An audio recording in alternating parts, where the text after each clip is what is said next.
सभी छात्रों से मेरा प्रणाम। कक्षा 9वीं, विषय हिंदी, पद्य 6, ए सखी। इस पद्य के रचनाकार हैं अमीर खुसरो। मुकरिया यह लोक प्रचलित पहेलियों का ही एक रूप है जिसका लक्ष्य मनोरंजन के साथ साथ बुद्धि चातुर्य की परीक्षा लेना होता है। अमीर खुसरो ने इन मुकरियों के माध्यम से अपनी विशेष शैली में पहेलियाँ एवं उनके उत्तर दिए हैं। इस पहले वीडियो में हमने ए सखी इसका गायन किया था। अभी हम इस वीडियो में स्वमत और कृति देखने वाले हैं।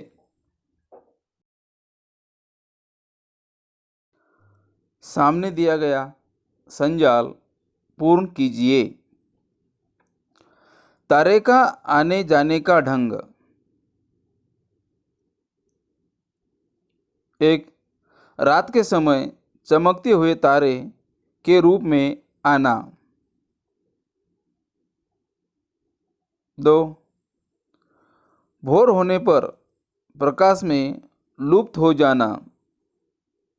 यह तारे का आने जाने का ढंग है।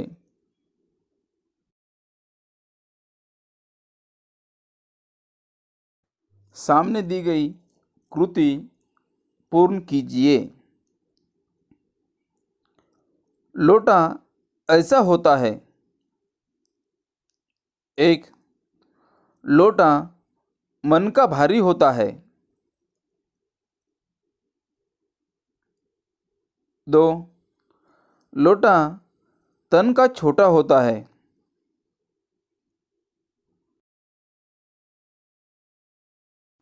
सामने दी गई आकृति पूर्ण कीजिए। लोटे की विशेषताएं। 1, जब भी मांगो तब जल भर कर लाता है।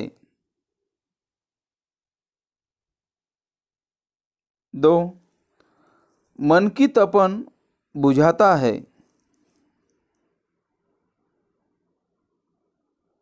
3, मन का भारी और तन का छोटा है। यह सब लोटे की विशेषताएं है।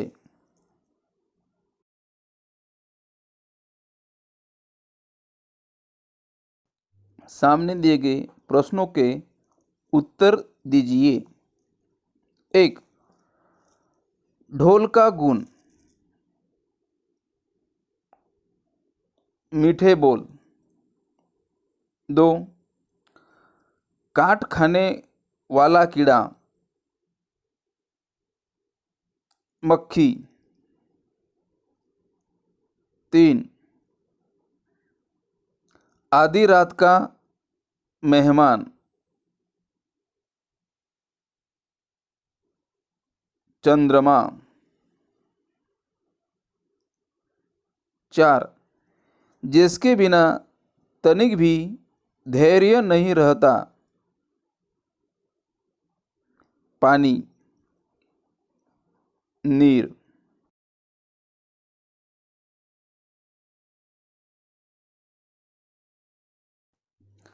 मुकरियों के आधार पर निम्नलिखित शब्दों की विशेषताएं लिखिए।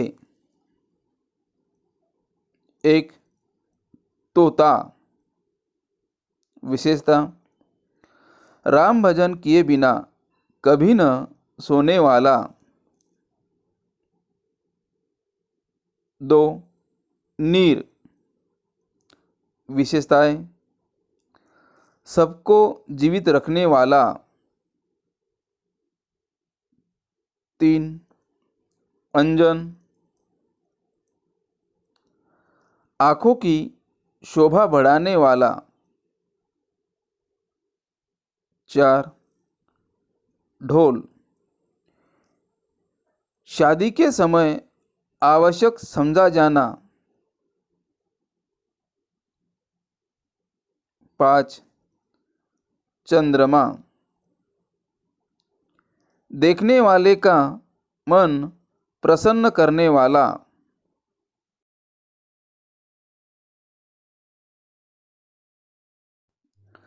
जीवन में हास्य का महत्व।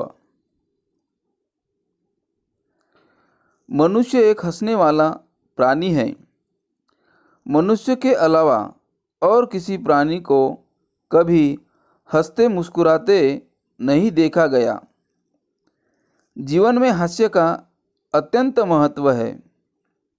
यह अनमोल वरदान मनुष्य को ही मिला है। हास्य जीवन को रुचिकर बनाता है। हास्य के बिना जीवन नीरस उदास बन जाता है। कई बीमारियों का कारगर इलाज हास्य है।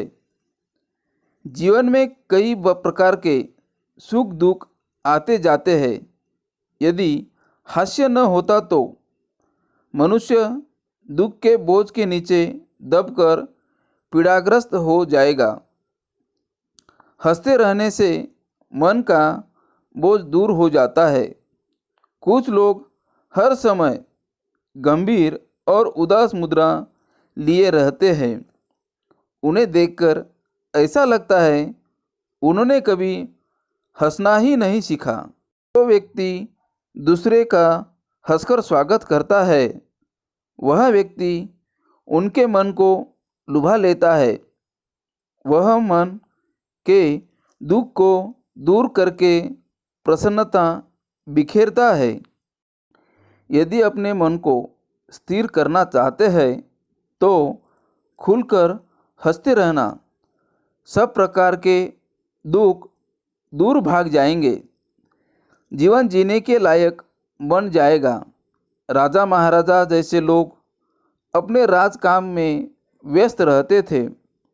उन पर प्रजा तथा राज्य की जिम्मेदारी होती थी। इसलिए तान तनाव निर्माण होता था। तनाव से मुक्त होने के लिए अपने राज दरबार में हास्य विनोद का आयोजन किया करते थे। दरबार में विदूषक तथा मस्करी करने वाले लोग दरबार में रहते थे। हास्य ही मन के दुख पीड़ा को दूर करता है। वातावरण को प्रसन्नता से भर देता है। जीवन में उमंग और उत्साह भर देता है। हास्य साधारण देखने वाले व्यक्ति को भी खूबसूरत बना देता है। उनके चेहरे पर हंसी बनाए रखता है। इसलिए जीवन में हास्य का महत्व है।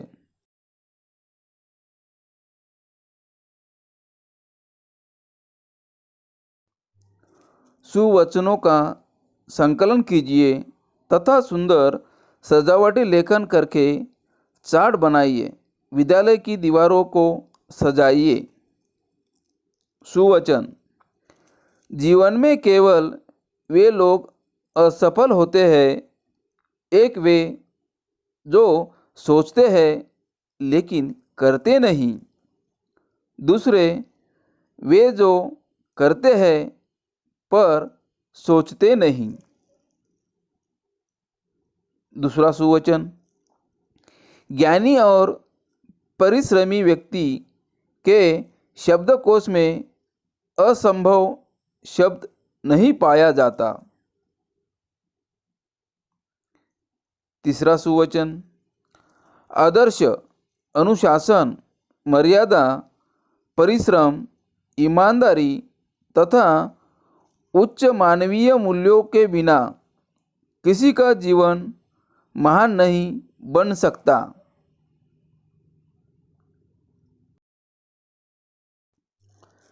किसी महिला साहित्यिक की जीवन का अंश पढ़िए और उनकी प्रमुख कृतियों के नाम बताइए। महादेवी वर्मा साहित्य जगत का एक चमकता हुआ तारा है। वह अत्यंत प्रतिभावान साहित्यकारों में से एक है। उनका जन्म सन 1907 में उत्तर प्रदेश के फर्रुखाबाद में हुआ। उन्होंने अपनी शिक्षा इंदौर के मिशन स्कूल से प्राप्त की। विवाह से उनके अध्ययन में बाधा जरूर आई, परंतु विवाह पश्चात उन्होंने इलाहाबाद कॉलेज में प्रवेश लेकर अपना अध्ययन जारी रखा। महादेवी वर्मा ने 7 वर्ष की उम्र से ही कविता लेखन शुरू किया। मैट्रिक में आते आते उन्होंने कवयित्री के रूप में नाम कमाया था। उन्होंने पत्र और पत्रिकाओं में अपनी कविता का प्रकाशन किया। महादेवी वर्मा को आधुनिक मीराबाई के नाम से जाना जाता है। उनकी कविता में मानव संवेदना से ओतप्रोत है। उन्होंने गद्य लेखन भी किया। विद्यालय के प्रधानाचार्य के रूप में कार्यरत रही। उनका 1987 में इलाहाबाद में निधन हो गया। महादेवी वर्मा को उनके साहित्य लेखन के लिए पद्म भूषण की उपाधि प्राप्त हुई। अतीत के चलचित्र और स्मृति की रेखाएं, पथ के साथी, मेरा परिवार आदि उनके गद्य लेखनों में समाविष्ट है। इसके अलावा निहार, रश्मि, नीरजा, सांध्य गीत, दीपशिखा, सप्तपर्णा आदि उनके काव्य संग्रह प्रसिद्ध है।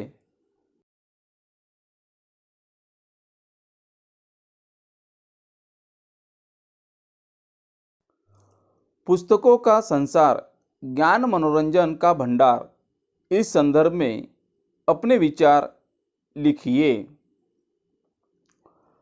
पुस्तकों का संसार बड़ा निराला है। वह ज्ञान का खजाना है, मनोरंजन का भंडार है। आपके पास पुस्तक है तो आप कभी भी निराश नहीं रह सकते। बस, रेलगाड़ी से यात्रा कर रहे हो तो पुस्तक आपका मनोरंजन करेगी। बस या ट्रेन आने में देरी हो या डॉक्टर के पास नंबर के लिए घंटों बैठना पड़े तो ऐसे समय पर आपके साथ अच्छे पुस्तकें होनी चाहिए। पुस्तक आपको ज्ञान देगी, आपके मन को प्रसन्नता प्रदान करेगी। पुस्तकों में हर प्रकार का ज्ञान संचित होता है, चाहे व्याकरण की पुस्तक हो या विज्ञान की हो, चाहे गणित हो या भूगोल की। पुस्तक आपको अंतरिक्ष की यात्रा कराकर लाएगी। वह आपको हर तारे की, ग्रह की जानकारी देगी।